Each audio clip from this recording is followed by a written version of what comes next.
ছাদ কৃষি এবং নগর জীবনে টেকসই কৃষির নতুন এক সম্ভাবনা, যা আরও কার্যকর এবং লাভজনক করতে প্রয়োজন ছাদ কৃষি অনুকূল ফসল উৎপাদনের সঠিক তথ্য ও আধুনিক প্রযুক্তির ব্যবহার।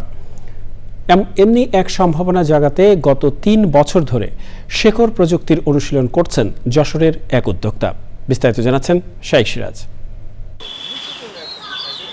যশোর শহরের উপকণ্ঠে হামিদপুর। এখানে মাত্র ১২০০ বর্গফুট ছাদে প্রযুক্তির ছোঁয়ায় গড়ে উঠেছে এক অনন্য সবজি ক্ষেত। বিচিত্র এই ফসলি ছাদ কৃষির উদ্যোক্তা কৃষিবিদ ইবাদ আলী এক্ষেত্রে অনুসরণ করছেন নিজের উদ্ভাবিত শেকড় প্রযুক্তি।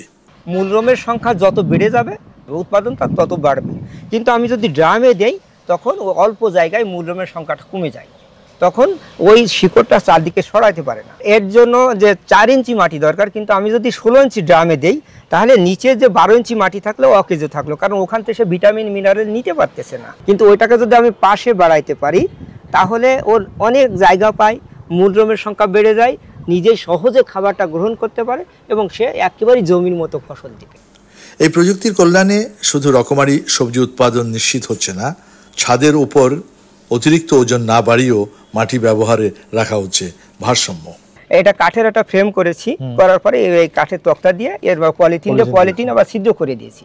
তাহলে আমার এসে 318 স্কোয়ার ফিট জায়গায় 154 কেজি মাটি লাগছে, যা বড় একটা ড্রামের সমান। সেখানে সেই মাটিটাকে আপনি সেটা ছড়িয়ে দিয়েছি।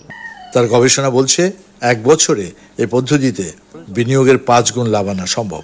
5,000 টাকা যদি আমি ইনভেস্ট করি ছাদে, তা 1 বছরে 25,000 টাকা সম্ভব।